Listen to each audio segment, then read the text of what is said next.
The students, good morning to all of you. Good morning, sir. Morning, sir. Good morning, Good sir. morning, sir. Again, it's time to start the class. Paper 3. Good morning, sir.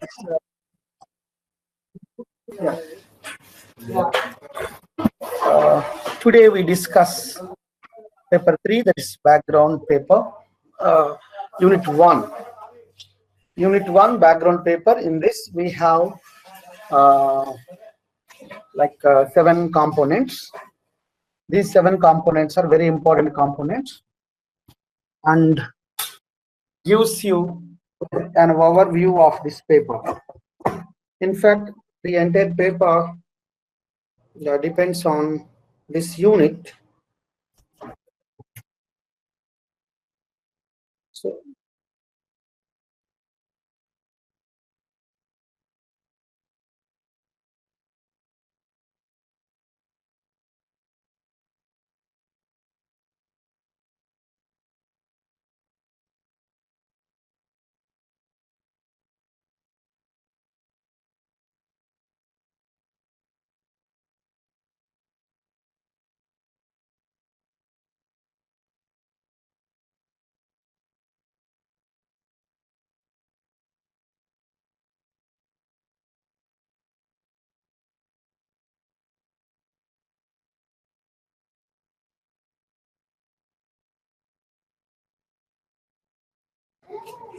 yes, today we start our discussion from neoclassicism. You know, neoclassicism basically it's a literary movement, and we look into many other aspects of the literature. Students, am I audible to you? Yes, sir. Yes. Yes, sir. In fact, today I'm out of station, and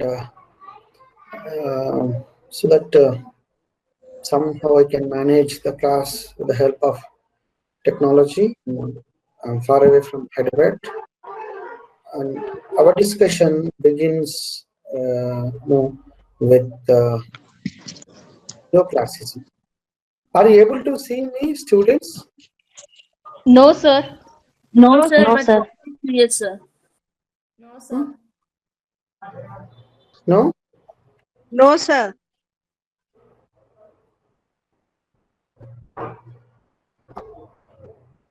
But my cam is on. But what happened? It's not reflecting. I don't know why it is.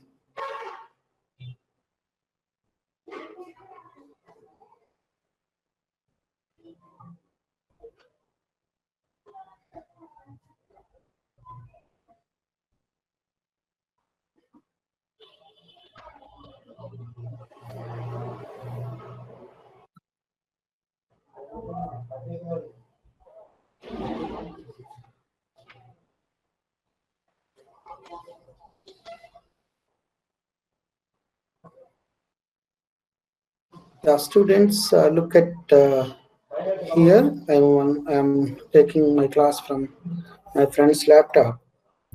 Yeah. Are you able to look at the screen now? Yes, sir. Yeah, This is, sir. Yes, sir. these are the topics that we discussed today.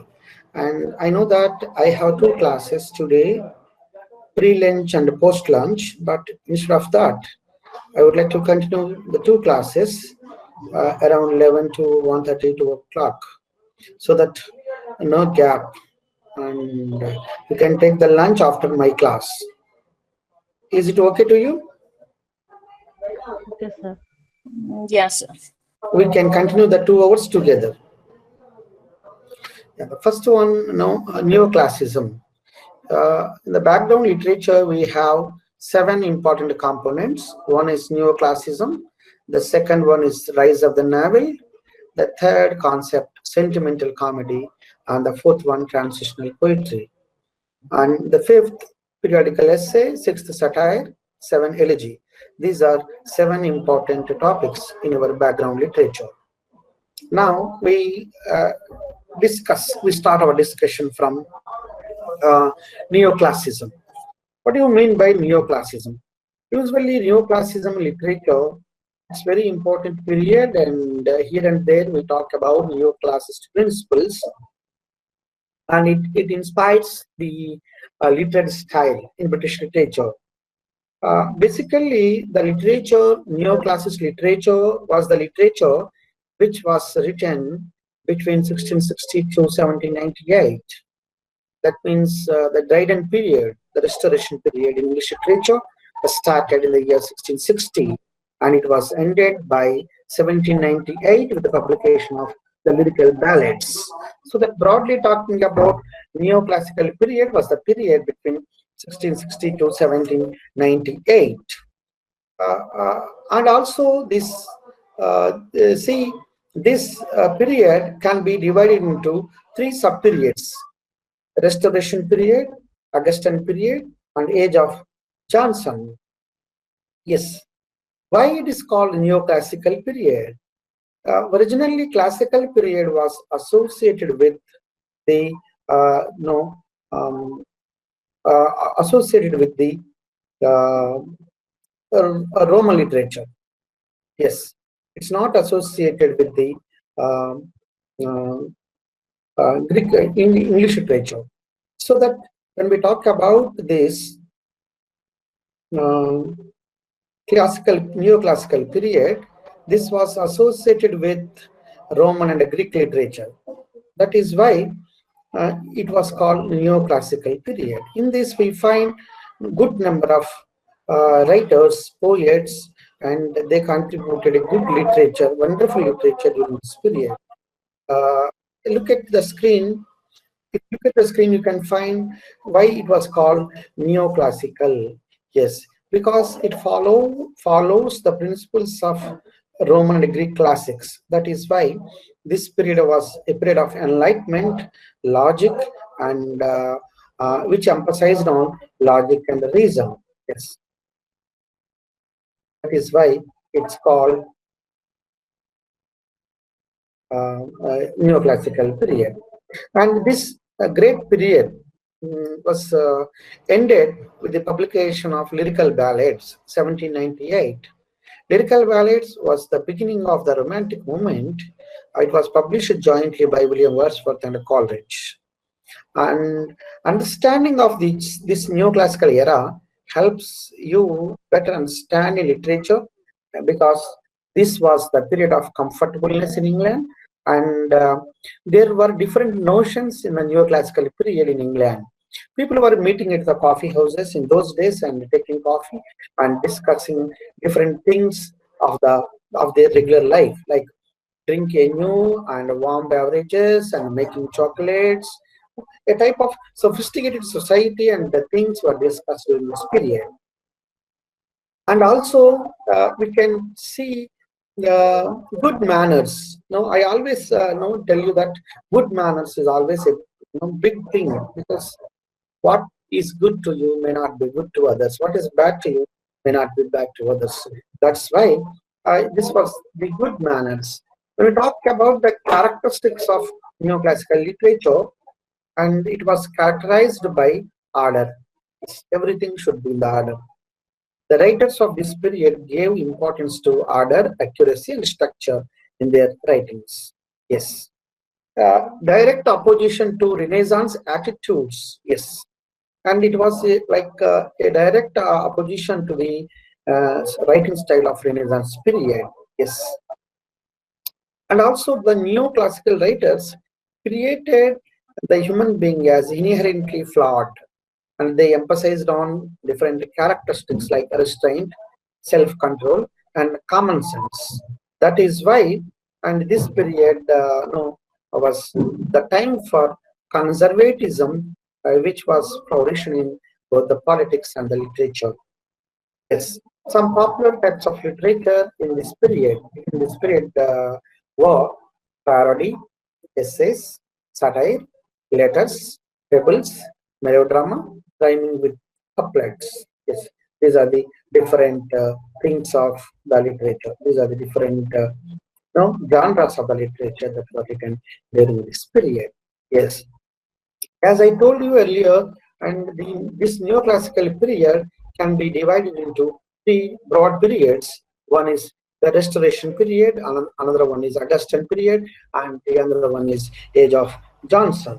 Yes, we will find a lot of discussion on this. And strictly, I'm confining myself to give you an overview of the neoclassical period and the basic ideals of the neoclassical period, and also the characteristics of the neoclassical period and the major writers of this period. Yes, Alexander Pope was an important writer during this period. He wrote Essay on Criticism, 1711. It was written in the year 1711.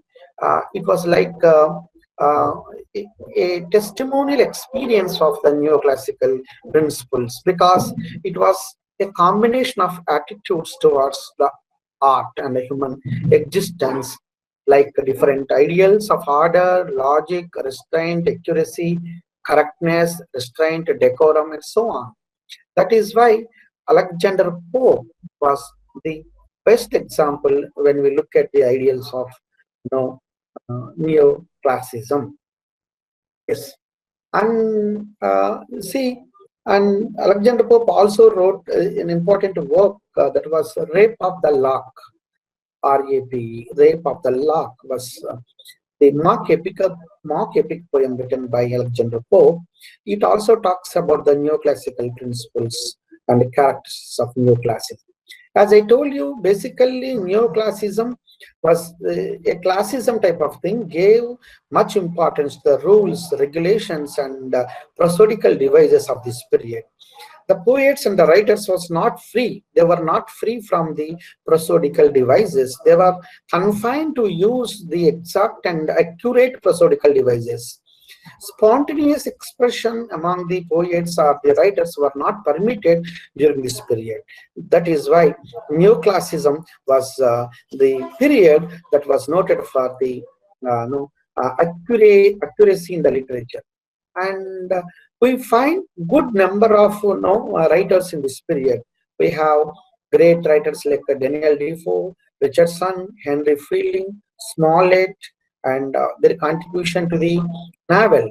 And also we can see Johnson. Age of Johnson was also a period of neoclassical period. Neoclassicism broadly deals with the three ages: Restoration age, 1660 to 1700. In this we find Alexander Pope and others.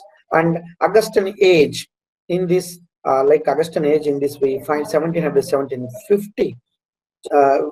John Milton and others are the responsible writers, and they are the prominent poets and writers of this period.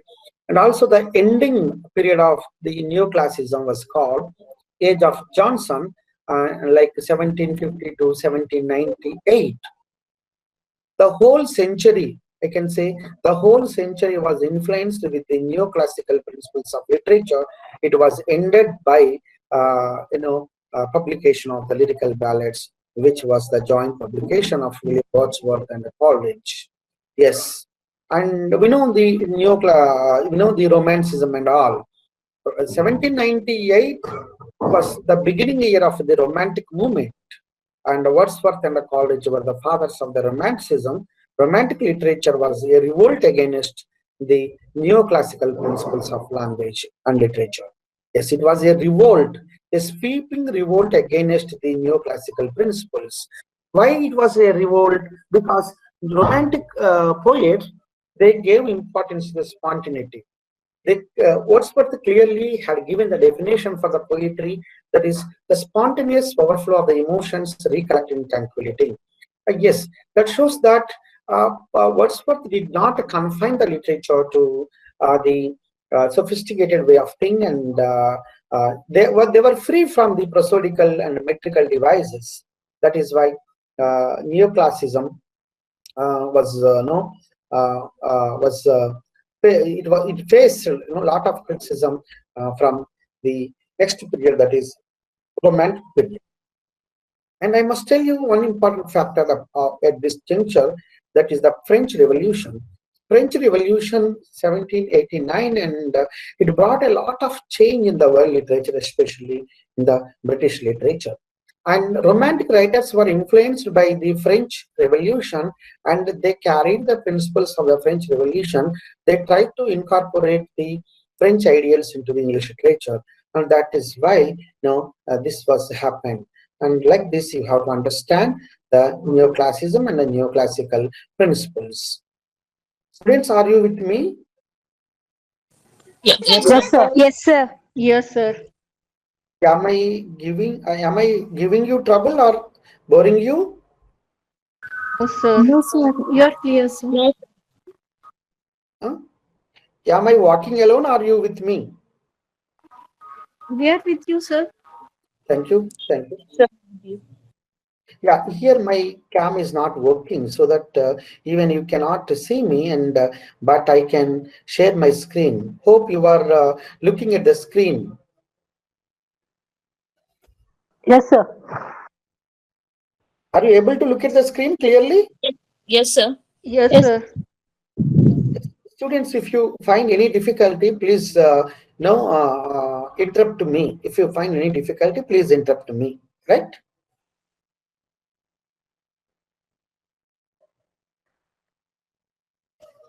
Yeah. Students, at a glance, usually the students of English literature, they were asking me doubts like, sir, basically what is neoclassicism? What are the characteristics of neoclassicism? Why 18th century called neoclassicism?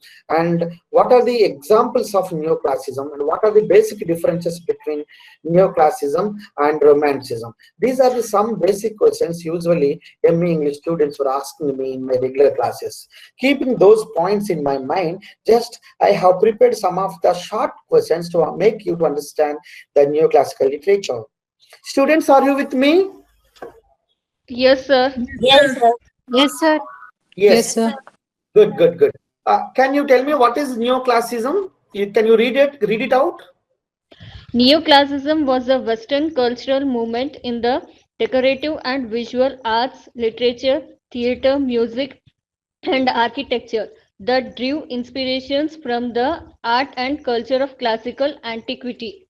Yes, very nice. It was Western cultural movement in the decorative and the visual arts. Yes.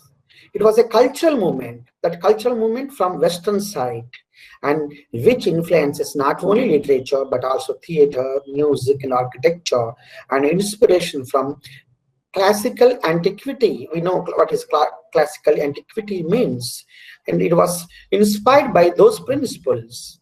A group of English literature, a group of English poets, they got the inspiration from the Western cultural movement. Now, second question, please, any one of you. Neoclassicism is characterized by clarity of form, sober colors, shallow space, strong horizontal and verticals that render the subject matter timeless instead of temporal, as in the dynamic Barque works, and classical subject matter or classicizing temporary subject matter. Yes, dear students, sometimes you find a short question, write a short note on neoclassicism. That's why I have prepared 5 important questions. Definition for neoclassicism, the characteristics of neoclassicism, why 18th century was called neoclassicism, what are the fine examples for neoclassicism, what are the major features of neoclassical poetry, what are the 3 types of neoclassical literature, who started neoclassicism, what are the differences between neoclassicism and classicism, what are the differences between neoclassicism and romanticism. If you understand these 6-7 concepts, it is easy to you to understand and write the even long answer. You can make it up. So that I have done my level best to make this topic easy to you. And as you read, the characteristics of neoclassicism are clarity of form, sober colors, shallow space, strong horizontal and verticals that tender the subject matter, timeless, and also classical subject matter. These are some important characteristics of neoclassicism. Then, why is the 18th century called the neoclassical age? Why only 18th century was called neoclassical age? Can you read it out, anyone? The period is called neoclassical because its writer looked back to the ideals and art forms of classical times, emphasizing even more than their Renaissance predecessors the classical ideals of order and rational control. Yes, the 18th century was called neoclassical literature because the writers of this period they tried to look back the ideals and art forms of olden times, classical times. They gave more importance to the classical things rather than the Renaissance predecessors. That is why no, this period was called the neoclassical period. Now, what is an example of neoclassicism? Can you?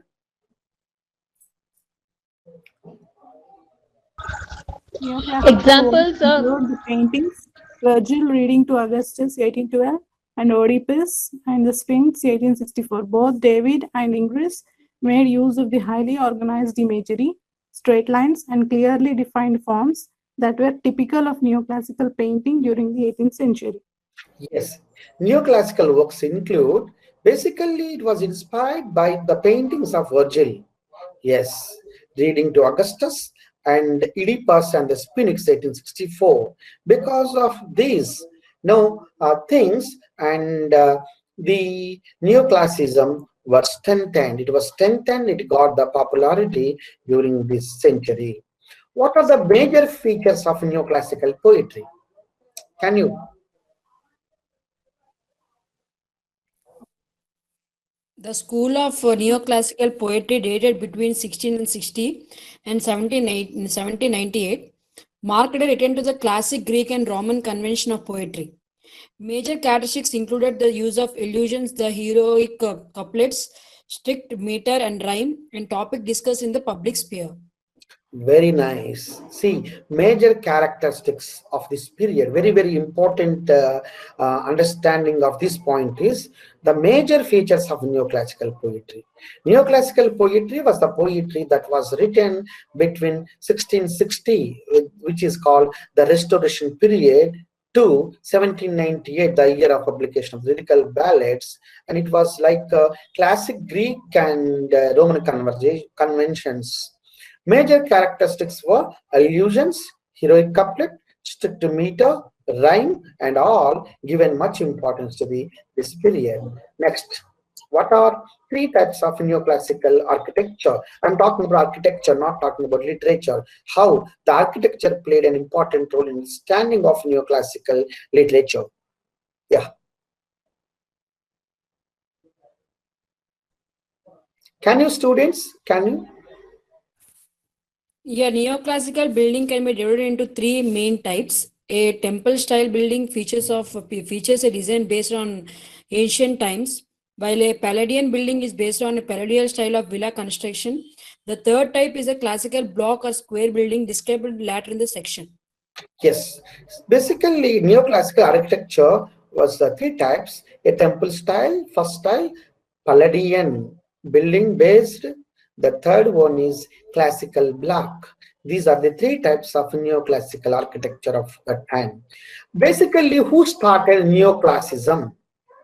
Yes, students, any one of you, be short. Johann Joachim Winckelmann's neoclassicism began in Rome as Johann Joachim Winckelmann's thoughts on the imitation of Greek works in painting and sculpture 1750 played a leading role in establishing the aesthetic and theory of neoclassicism. Yes, aesthetic. Aesthetic means artistic expression, artistic way of the looking at the things. Basically, it was a painting movement. Neoclassicism was begun in Rome by Joachim Winckelmann's, based on his thoughts and based on imitation of Greek works. It was invented. That is why neoclassicism was started in Rome. Now, what is the difference between classicism and neoclassicism? Are the same? No, they're not the same. They have a little difference. Yes, can you read it out? In the context of the tradition, classicism refers either to the art produced in antiquity or to later art inspired by that of antiquity. while neoclassicism always refers to the art produced later but inspired by antiquity. Yes, classicism refers antiquity or later art, but neoclassicism produced later but inspired by antiquity. Yes, inspired by antiquity. Classicism and neoclassicism, they have a little difference. Now, my last query to make you to understand the what are the difference, major principles or major distinction between neoclassicism and the romanticism?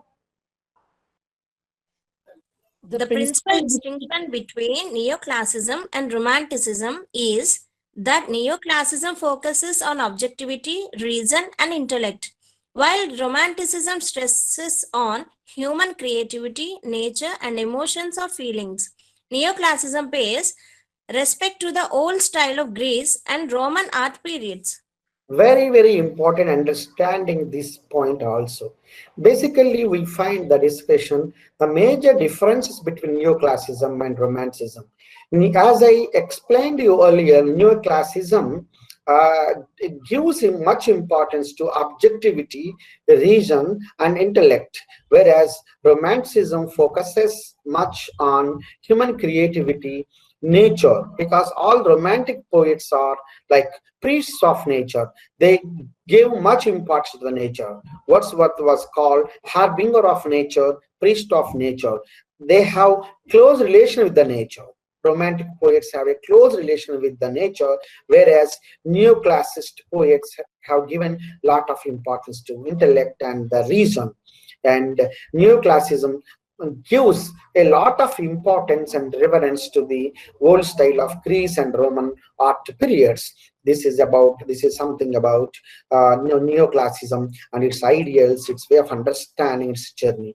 Students, hope you understand the concept of neoclassicism.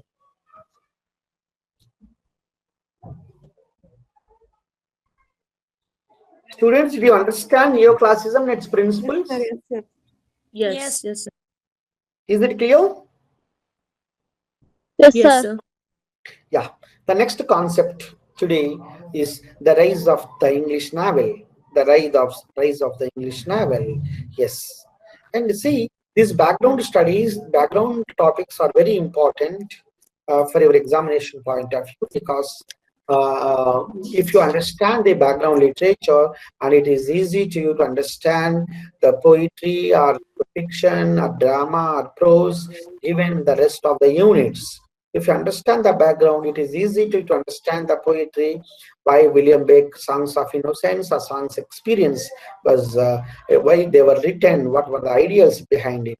Or you can understand the Robinson Crusoe, Daniel Defoe's adventures, and why the Friday character and Robinson character, both the characters were important, how they were inspired by these ideals and all. That is why every background topic is important and interlinked with the following topics of the syllabus. The second topic today is the rise of the novel. Yes, John Muller explains how the novel got the present shape. Students, why you are talking? Somebody please mute yourself. Please mute yourself. I'm unable to identify who are talking. Please mute yourself, please. Yeah. See, John Mullen, he was trying to explain how the novel got the present form in the 18th century. Yes, the English novel, or the novel in English, was much strengthened, much popular after these writers. I must tell you the names of these writers. One, Daniel Defoe. Second one, Daniel Defoe. What did he write? He wrote Robinson Crusoe, the finest example. Samuel Richardson, he wrote Pamela and Clarissa, the best examples. Henry Fielding, Tom Jones, the best example. Lawrence Stern, he wrote number of works. These four writers could be the examples when we look at the growth and development of the English novel in English, right? Yes. The publication of Robinson Crusoe, I must tell you something about this, because when we talk about the growth and development of the English novel, we look at Daniel Defoe's Robinson Crusoe. It was published in the year 1719. Yes, and it was an extraordinary thing in the history of literature because of this work, and we can see how individual experiences can be can be put in the form of the novel. Yes, and this story is different from other stories. Yes, because its expression and its focus on the inner life and the spiritual terms and the way of narration, and also the way of understanding the beliefs of the characters in Robinson Crusoe. And see the way Daniel Defoe put in order to produce the novel was it was very much important to know the growth and history of the English novel. Yes, the first decades of the novel, this was the most common word for that made narrator believable. Yes, and through Robinson Crusoe, we can understand the commitment of the narrator and also objective description and circumstantial details. Yes, and see, um, many autobiographies were published during this period, like John Bunyan. Yes, of course, it deals with the religious self-inspection, but makes us to know the journey of the English novel. Yes, even Daniel Defoe's other novels like Malfander's Colonel Jock, Roxana, they are also useful to understand the memoirs of remorseful rogues, and all the novels presented themselves on the title pages as if they were autobiographies. And also we can see um, plague and its impact on the literature.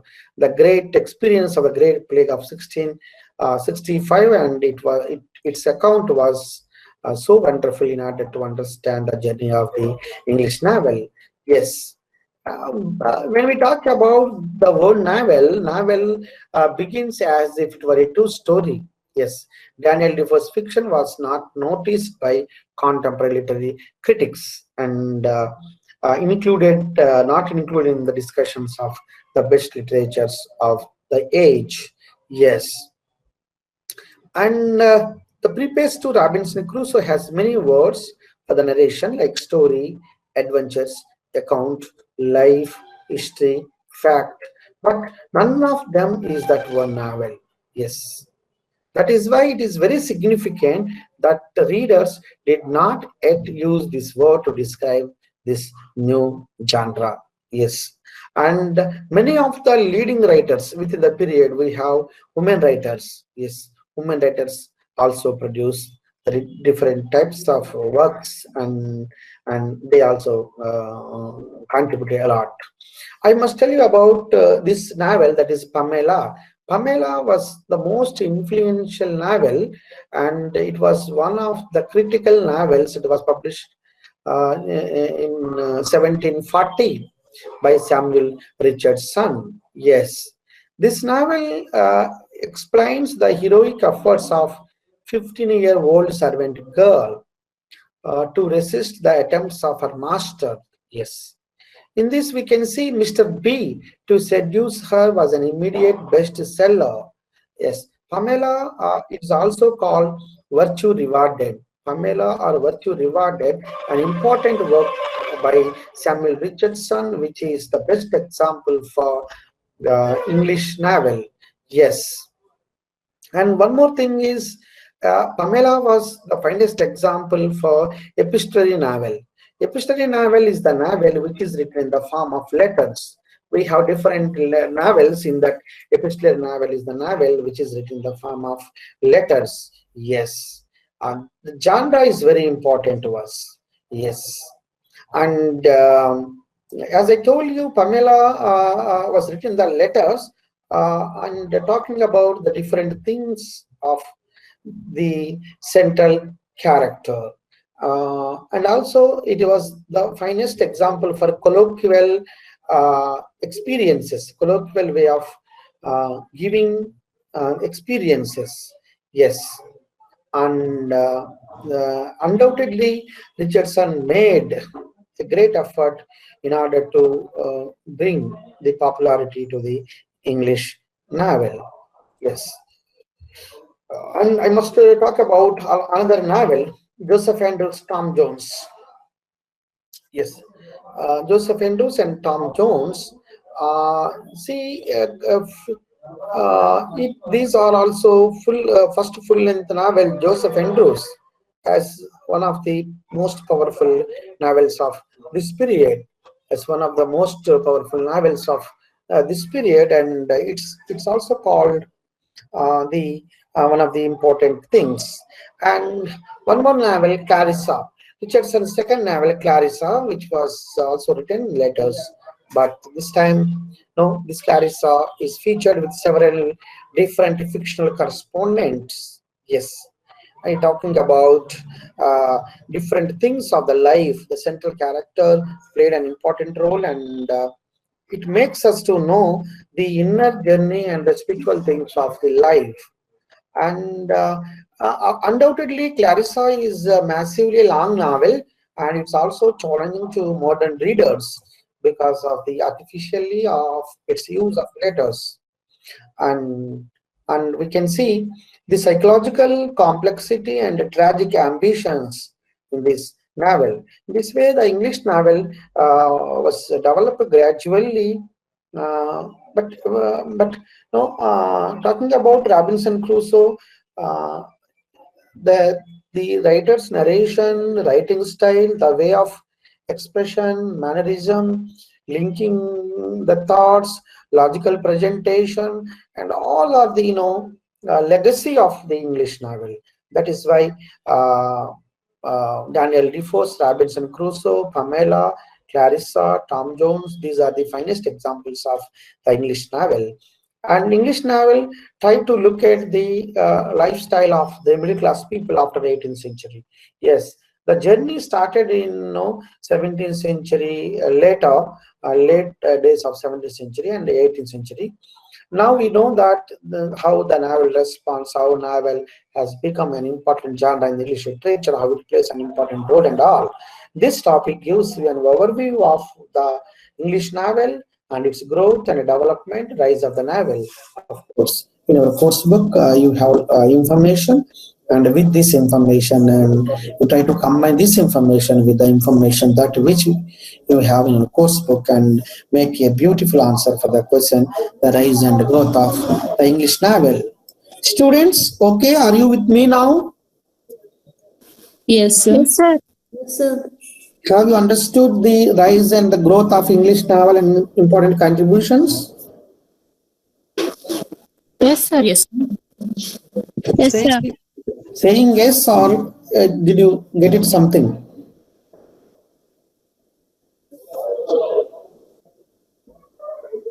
Are you saying only yes, or really are you getting my points? We are understanding, sir. We are following, sir. Nice. Students, the topic is sentimental comedy. Today, I would like to teach you 7 important topics in these 2 classes. So that the third topic is, students, do we have WhatsApp group on our own? Yes, sir. Yes, sir. We have, sir. For first years, do we have WhatsApp group? Yes, sir. If you are the admin, you can add my number in your first year WhatsApp group. This is my WhatsApp number, so that I can send the material to your WhatsApp group. This material, if you want. You want this material, or if you want Yes, this sir. We material? want, Yes, this sir. material. We want, sir. Very Yes, sir. informative. If you want this material, just add me this. You can add this number. It's my personal. Sir, actually, you want to write important points, but you are moving forward fastly, sir. That's why we need this notes. Yes, I will give you the notes, right? Thank you very much. Okay, thank you, sir. Thank you so much. Yes, sir. Thank you, sir. Yeah, don't take it as hurry step. And because I want to finish 7 topics, I will give those notes to your WhatsApp group. Just you make running notes type of thing. Okay. Okay, sir. Sentimental comedy. What is sentimental comedy? Sentimental comedy is an 18th century dramatic genre. Yes. It is a sentimental comedy is a 18th century genre, dramatic genre. Yes. And it was a reaction to the immoral tone of English Restoration plays. Yes, we know Restoration period was the period from 1660 to 1700. John Dryden was an important writer for Restoration period who wrote Macfleckno, Abu Salam al-Echlofi, many other works. And this sentimental comedy was a dramatic genre which sprang up as a reaction to the immortal tone of English Restoration period. In the sentimental comedies, we find middle class characters. Yes, very importantly, the protagonist, the narrators from the middle class, and how they've overcome a series of moral trials. Yes. And we also look at these plays, the sentimental comedy related plays, produce tears rather than laughter. Sentimental comedy, it's not an ordinary comedy. It makes the readers to cry. Yes. And by appealing to his noble sentiments of the central character, we will see the rest of the story. That is why sentimental comedies got popularity in English literature. When we look at the characterization of the sentimental comedies, the characters of the sentimental comedy either strictly good or maybe bad. Heroes have no faults or bad habits, but villains are thoroughly evil or morally degraded. Why? Why only heroes have good qualities? Maybe villain, but why villain always should have the immoral or morally degraded characters? The main purpose of the author is to make the readers the innate goodness of the people and give a lot of importance to the right things. Yes. See, almost in all the works, the plot of the sentimental comedy moves around the domestic trials, household trials of middle class couple. They may be romantic love scenes, emotional stress, pity, suspense,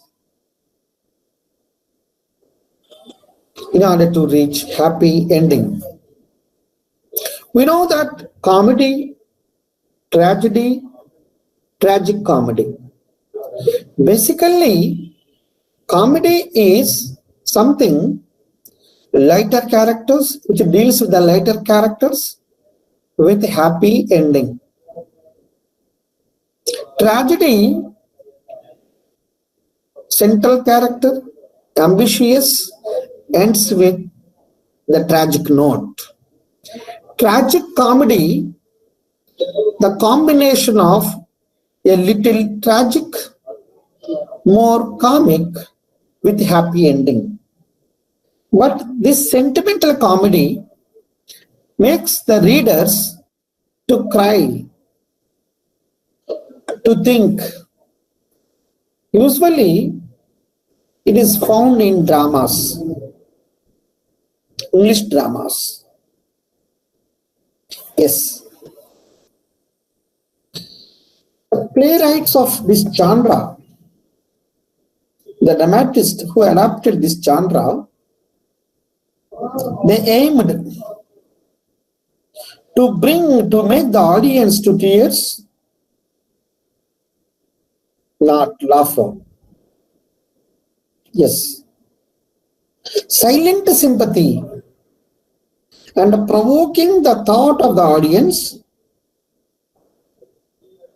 And the writers of this sentimental comedy who write, the playwrights, I can say, playwrights, they strove to touch the feelings of the spectators. Yes, may not be the readers, they were spectators. They were trying to touch they were trying to give the emotional touch on the feelings of the spectators so that they could learn from the play. Yes. And in English literature, we have good number of sentimental comedies. Love's Last Shift by Coley Kipper, The Constant Couple by George Farquhar, The Lying Lover by Richard Steele, The Tender Husband by Richard Steele, The Conscious Lovers by Richard Steele, The Founding by Edward Moore, The School for Lovers by William Whitehead. These are some of the best examples for sentimental comedy. I have given you the definition of a sentimental comedy. I have made you to understand the characteristics of sentimental comedy.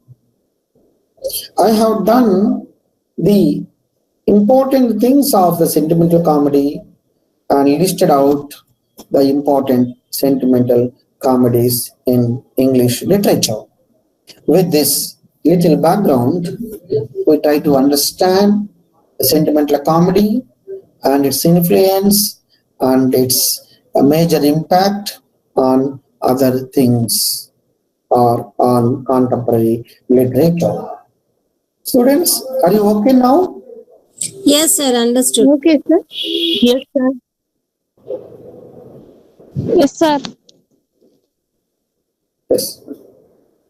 Don't bother about the notes. I give you the notes to your WhatsApp group for paper 3, whatever the topics that I take up.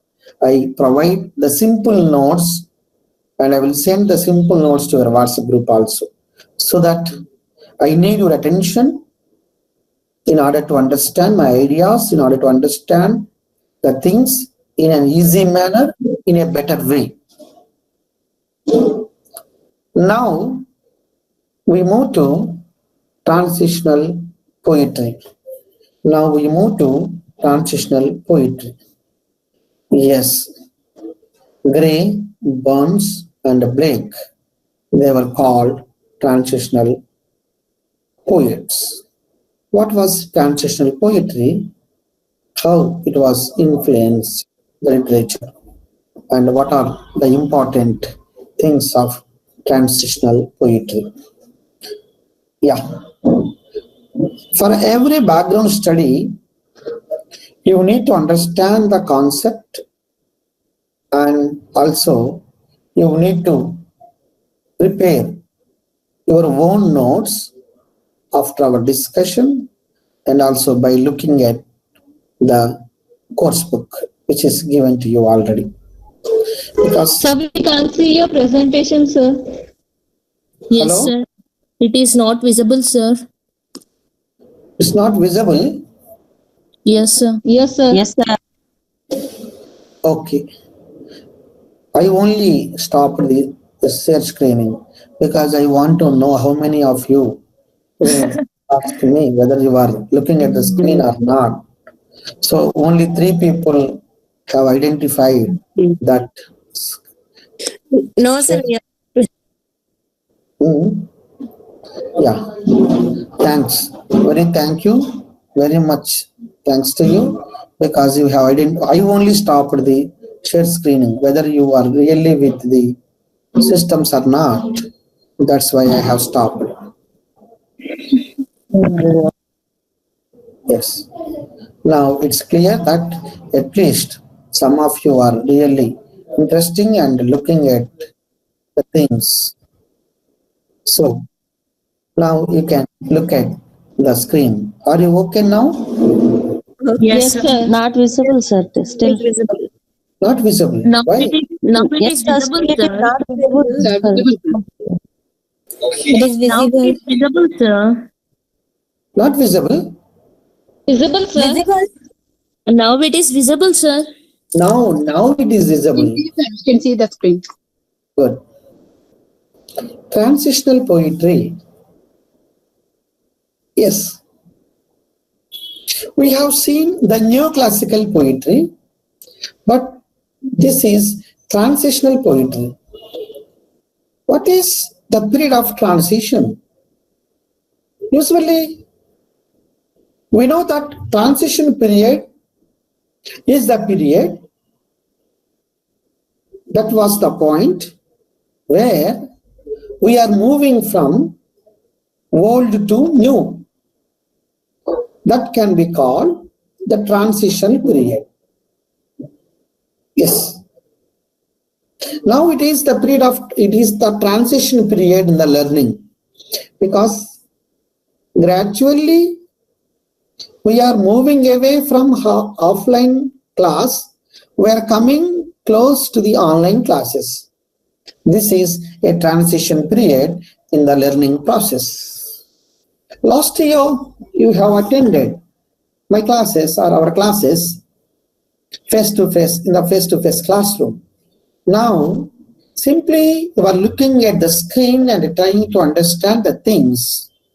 Maybe after 3-4 years, this way of teaching may be much influential than the present times.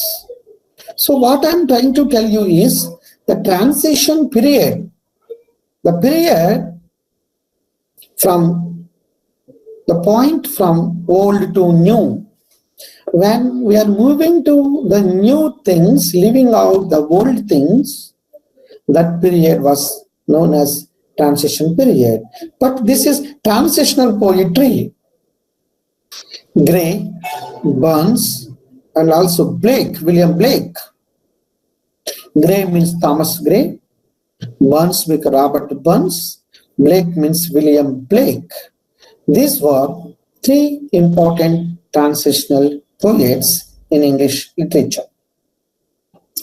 Transitional period may be named in the mid-18th century, and the poets were tiring of the neoclassical ideals.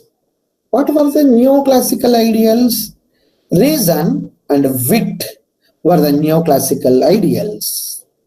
Mid of the 18th century, a group of poets were moving away from the neoclassical ideals, which were giving bore, which were making the people passive. Yes. And this writing, known as transitional poetry writing, And these poets were called transitional poets in the literature.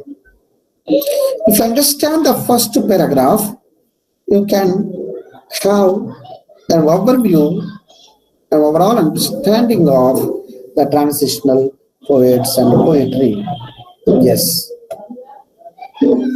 Neoclassical poets like Alexander Pope. Alexander Pope was known for order, clarity, usage of words in economy mode, logic, refinement, decency and decorum, wit, satire. He gave a lot of importance to these things. He did not want to see the literature free from order. Yes. And we know that Romanticism was a sweeping revolt against the neoclassical principles. Yes, it was like an artistic rebellion, artistic revolution against the conventions and orthodoxical things, fashionable things, formal things, I can say most civilized things, I quote and unquote, and rules and regulations of 18th century literature. Yes, we have seen the major difference between neoclassicism and romanticism. Poets like William dropped conventional poet diction and they gave importance to free expression and a bolder language. Yes. And the poets wanted to express their emotions. They wanted to live the busy life. They wanted to talk about the rural, countryside, rustic atmosphere. The people who are living in the countryside areas, rural areas, they want to expose their humble behavior.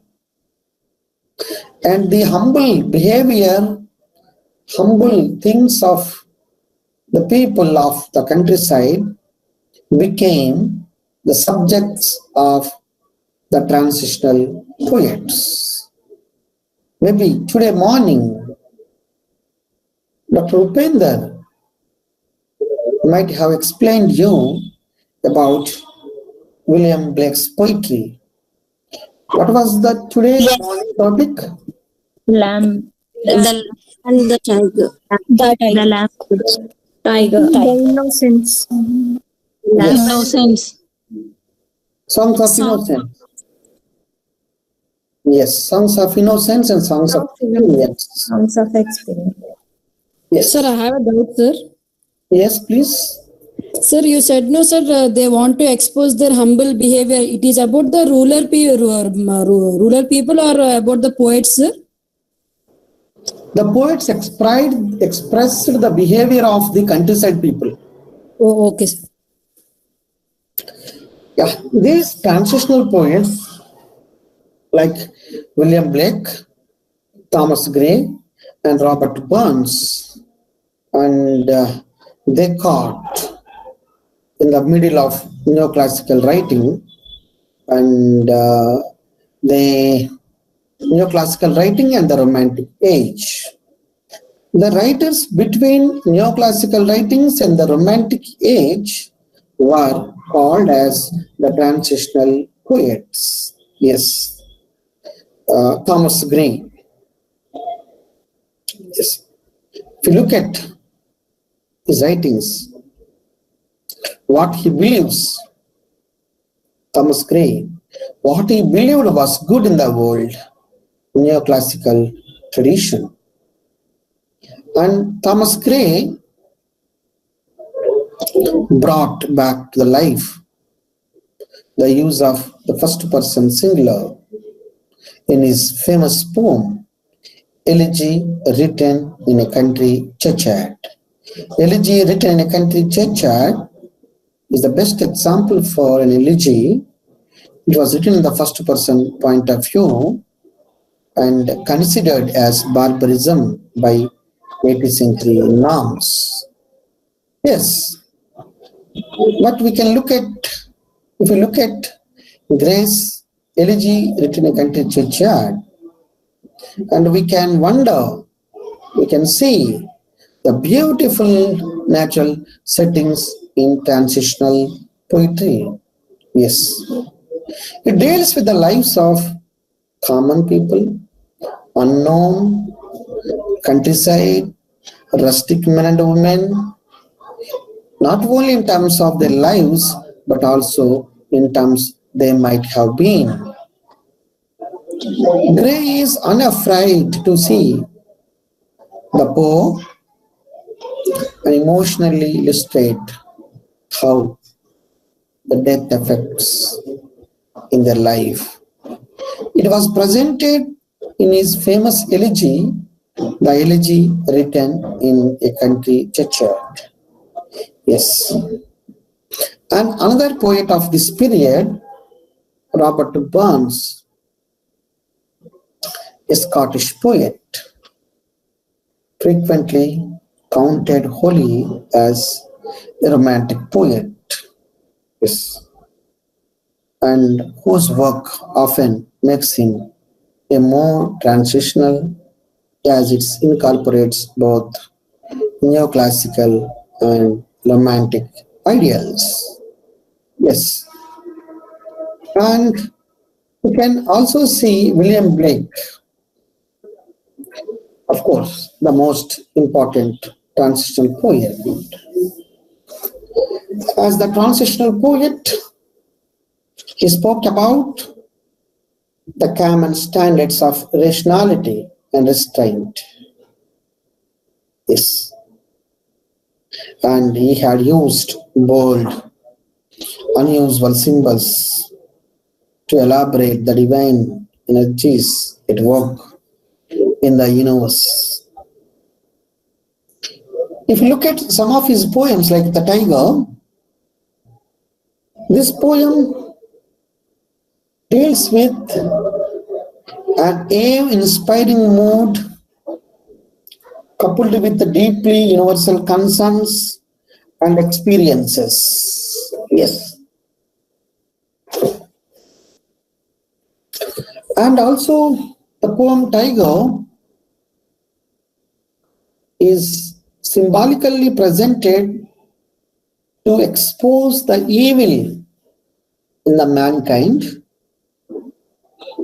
and experiences and the knowledge that we get in the adulthood.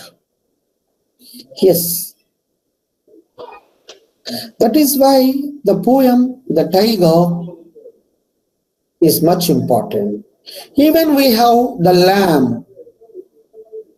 In this, the sweet lines, little lamb, God bless thee, little lamb, God bless thee. This repetition, yes, repetition of parallelism is a type of great use of this kind. Yes.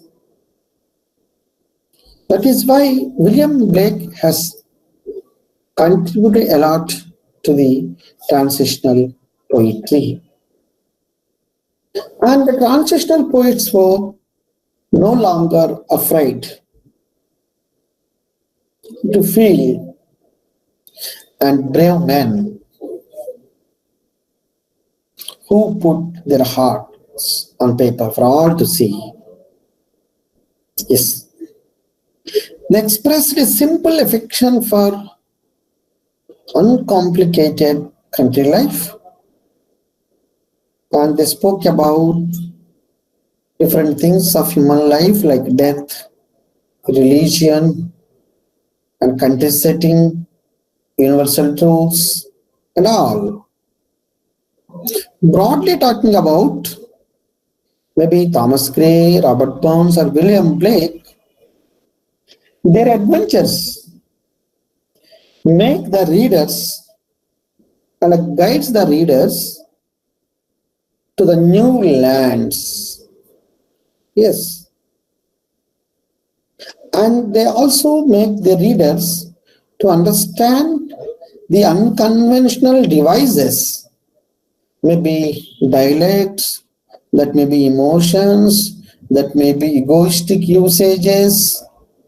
See, these are the specific remarkings for the transitional poets and transitional poetry.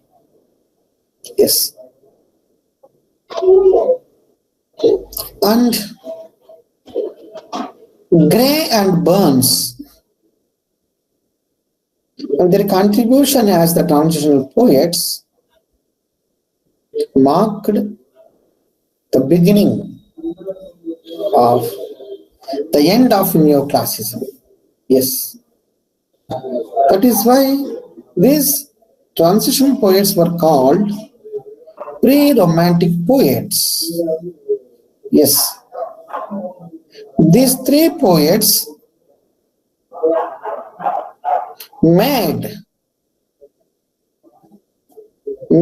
prepared the way to the romanticism. Yes. In fact, they were not the romantic poets. They did not believe in romanticism and its ideals, but the line that they were taken as the transitional poets, it made and prepared the new avenues to the new days that to come on the name of romanticism in the literature. That's why, as a student of literature, you cannot deny the importance of these three transitional poets and transitional poetry. Transitional poetry, as I told you, was the poetry which came as a revolt against the neoclassical principles and which was trying to find out a solution, trying to find out a better platform against to the neoclassical principles. These three great poets prepared the platform. That is why they were called predecessors to the Romantic movement and pre-Romantic poets. They were called the pre-Romantic poets in English literature. Their poems were the finest examples and deal with the conflicts, deal with the emotional things while moving from old to new. That is why the tiger, the lamb, the legend in a country churchyard, and many other works, they were the finest example to welcome the beautiful sun rays of the romanticism, which is materialized with the publication of the lyrical ballads 1798, which was the great beginning of romantic movement in English literature. Students, did you understand? Yes, sir. Yes, sir. Yes, sir. Yes, sir. Yes, sir. Yes, sir. Yes, sir. Yes, sir.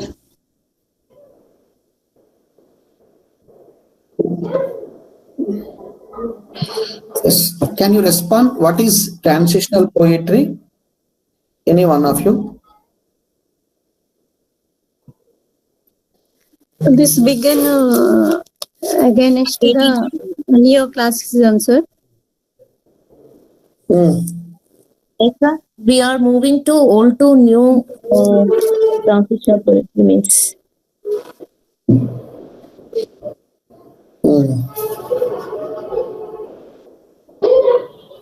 It is a revolt against the new classical.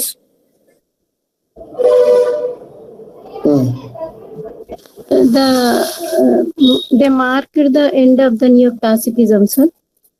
Right. Good. Okay, you have understood. First one, a neoclassicism, then followed by sentimental comedy, then followed by transitional poetry. Students, now you are looking at the screen. Are you? Yes, I know that you are seeing the screen. No, Not visible, sir. It is Not visible. sir. No. Sir. Not visible? Yes, sir. No, yes. Really? Yes, sir. Yes, sir. Good. Already they stopped the screen sharing, no, sir. Yeah, I have stopped. Good. So now you can see the screen. Now I have started sharing my screen. Sometimes this is the best way of testing you. Some of you are simply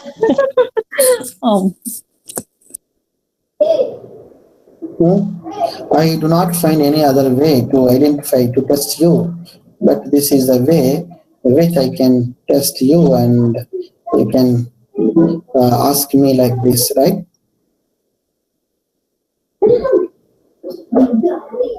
Are you looking at the screen? Yes, sir. Yes, sir. Yes, sir. What is there on the Yes, screen? sir. Periodical essays. Right. Our next topic, our next background topic is periodical essays. Yes. Different types of essays we have in English literature. Francis Bacon was father of English essay. Yes. Francis Bacon, B-A-C-O-N, Bacon, father of English essay. He wrote a good number of essays. Essays were many types. Among them, periodical essay got the popularity. Francis Bacon, father of essay, he had written a great number of essays and good essays, like Of Truth, Of Studies, Of Revenge, Of Knowledge. These are the most famous essays of Francis Bacon. This topic is periodical essay. What do you mean by periodical essay? Who are the regular contributors of periodical essay? And what are the characteristics of periodical essay? These are the important things that you have to learn on this. Yes, it is also a short question many times. Yes, write a short note on periodical essay. Yeah. A periodical essay is a type of essay, yes, which is published in a magazine or a journal in particular. It is an essay which appears as part of a series. Yes, part of a series. On the 18th century is considered the great age of the periodical essay. Yes, 18th century is known as the great period for periodical essay in English literature. It had seen its highest stage with the writers Joseph Edison, Richard Steele, Samuel Johnson, and Oliver Goldsmith. Of course, we have a good number of essayists, but because of these four personalities, it became a great genre in English literature. In order to understand the periodical essay in a detailed manner, it is a must to look at the various observations on the periodical essay. Yes. The periodical essay, in Samuel Johnson's view, presented general knowledge appropriate for circulation in common talk. Yes. And it contributed a lot of things which are useful for the political harmony. And it deals with the family life, morality, and other things of life. Various writers have given various types of opinions on periodical essay. Yes. We need to understand some of them. The largely middle class leadership did not require university education to get through the contents of periodicals and pamphlets in a middle style and offering introduction to people with rising social expectations.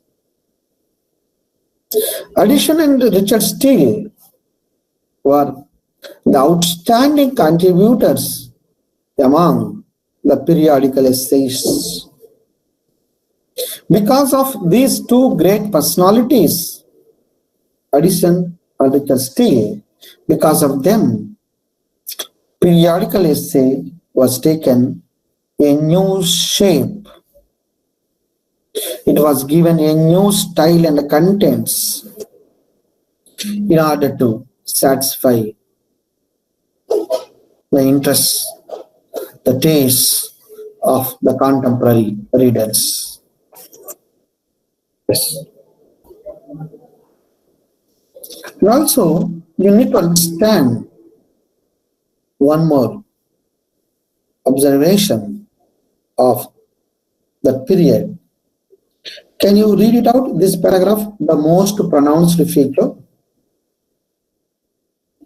The most pronounced features of the essay were its brevity of individual items and the variety of its contents. Consequently, the essay played a significant role in such periodicals presenting commentary on politics, religion, and social matters among its many topics. Yes. The periodical essay that played an important role in the journey of essays. Earlier, the essays were written on selected topics. But periodical essay was a type of essay which was presenting commentary on politics of contemporary times, on religion, on social matters of contemporary society. There were many topics included in this. If you try to understand the characteristics of periodical essay in the 18th century, you can understand the writings of Joseph Addison and Steele. Joseph Addison and Steele were important writers, joint writers. They write the things side by side. They always go with side by side. And their important series like Tatler and Spectator. These two were the important series of Joseph Addison and Steele. Yes. And these two papers produced a lot of valuable information of the times. Yes. Because of the viewpoint of these periodicals, many discourses were introduced in England society through the characters, through the fictitious correspondence, through the typical features. They are explored. Yes. That is why periodical essay was much popular after these contributions. And the evaluation of the periodical essay in the 19th century. Yes. By 1800, the single type of periodical essay was disappeared and the single essay was replaced by serial type of essays. Yes. Not one essay. Serial type of essays. How you look at the TV serials today. Your TV serials cannot be ended in a single day. Sometimes it goes like years together, not 1 year, 2 years. Most of the house engineers, domestic engineers, they have been busy in watching TV serials. It goes, it goes, it goes. Even they do not want to, even they want to miss their coffee or they want to miss the homework of their children, but they don't want to miss the TV serials. Believe me, some of them, some of the home engineers, not housewives, they are home engineers because they're great engineers. Because of the home engineer, because of the TV serials, even our domestic engineers, they miss the important programs also. Sometimes when the guests are ready to come to the home, simply they say, no, you come after 8 or you come before 6, you come 3 o'clock. Why the particular time has been given? Not because, yes, because of TV serials. So interesting. And this 19th century was so interesting because of the TV serials and all. That is why we need to understand the journey of the TV serials. Students, are you okay now? Okay, Yes, sir. sir. Control our love. Yes, sir. Yeah. Yes, sir. Here when I was talking about TV serials, the power went. There's no power here because no. Here in this house also people are liking TV serials very much. Okay. Yes, sir. Yes, Yeah, sir. even, Every home. believe me, really, believe me, nowadays people are showing interest to leave anything because of the TV serials. Maybe a month ago, a couple of months ago, I saw the news in the newspaper. Mother and the 2 daughters, engineering studying daughters and mother, they were busy in watching TV serials. The thieves entered the home from that back door.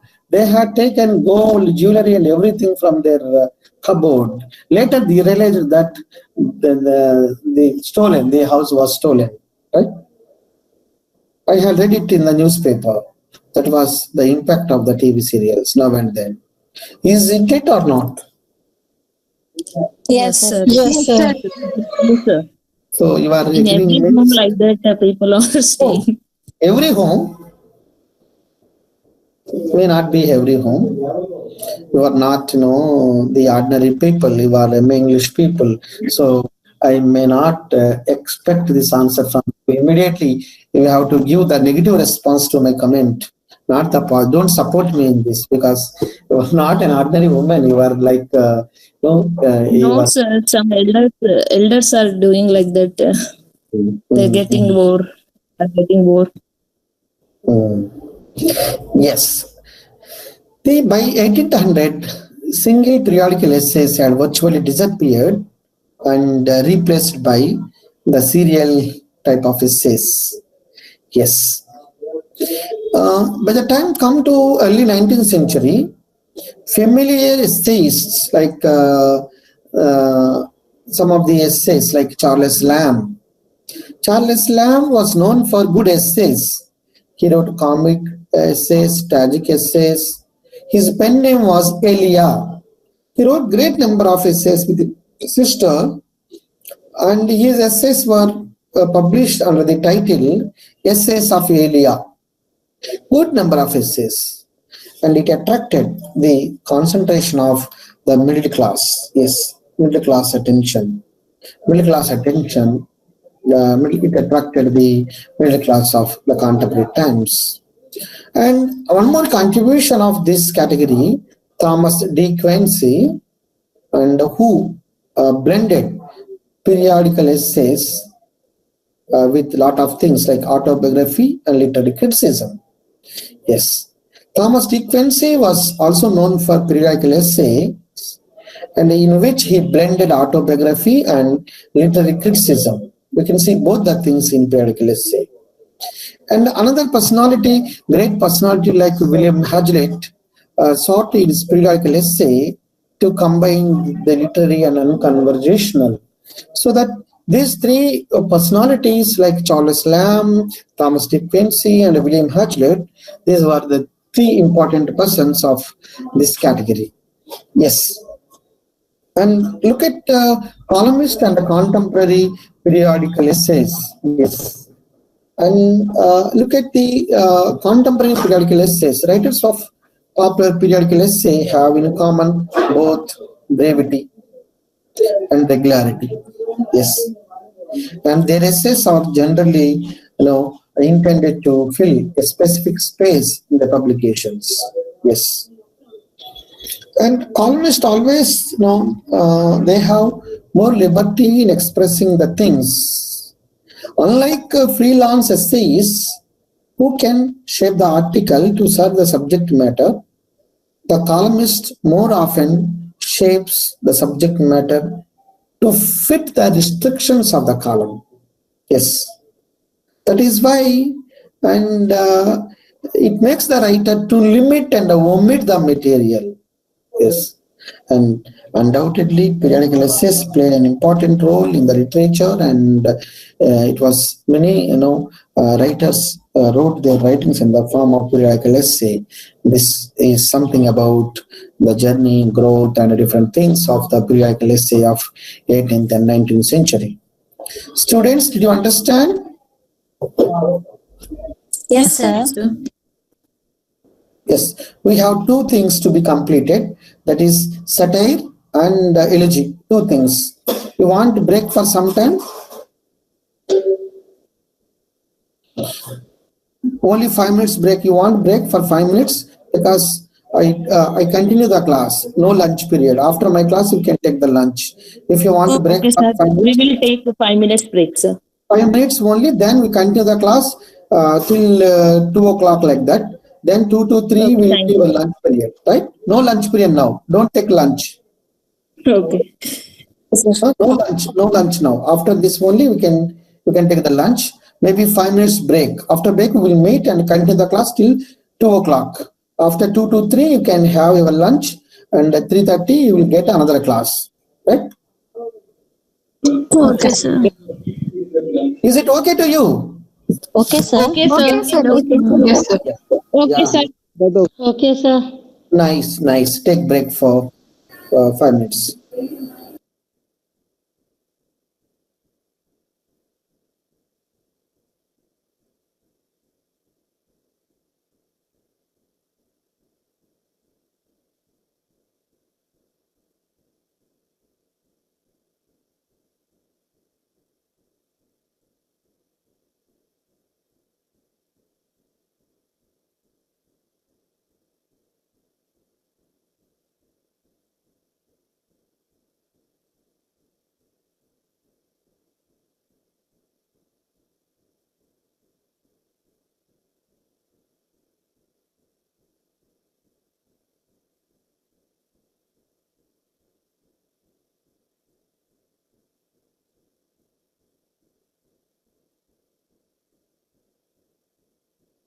What are the text in Unit 5?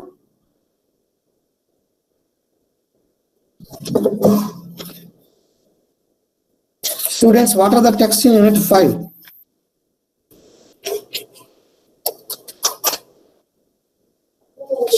Hello, students. 19th century prose and rise of periodical, sir. Yeah, Unit 5 is prose. Yes, sir, prose, sir. What are the names of the texts? 18th century prose and rise of periodical, the vision of Mirza, preface to Shakespeare. Preface to Shakespeare by Samuel Johnson. Samuel Johnson, sir. Samuel Johnson. Okay, preface to Shakespeare by Samuel Johnson, right?